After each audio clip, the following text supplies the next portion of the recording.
Ал Ұлытауда киік көп. Әдетте күзде оңтүстікке ауатын ақбөкеннің біразы осы төңіректе қыстап қалған. Тіпті Жезқазған қаласының айналасында жол бойында жайылып жүр. Көліктен үрке қоймай, тіпті жалғыз жарым киік қаланың ішіне де кіріп кетіп жатыр. Әлеуметтік желіде тараған бейне жазбадан ақбөкендердің Жезқазған көшелерінде еркін жүргенін көруге болады. Мұндайды бұрын соңды көрмеген тұрғындар адам көзіне түсе бермейтін дала жануары ашыққаннан келген дейді.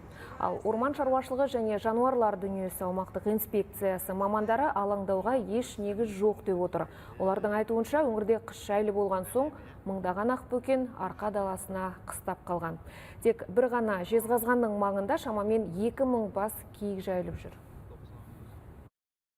Адами фактор дейміз ғой, адами фактор енді техника бар, жаңағы үркітет, балдар қызығып жаңағы қуат, машинадан несінен сигналдан нетіп, солай кіріп кеткен жағдайлар бар. Бүгінгі күні ешқандай қауіп төніп тұрған жоқ. Қар қалың болып, жаңағы киік өлетін жағдайға келетін болса, ауа райының қолайсыздығы, онда әрине жаңағы осы жергілікті атқарушы органдармен бірлесіп жол салып, жаңағы биотехникалық шаралар ұйымдастырылады.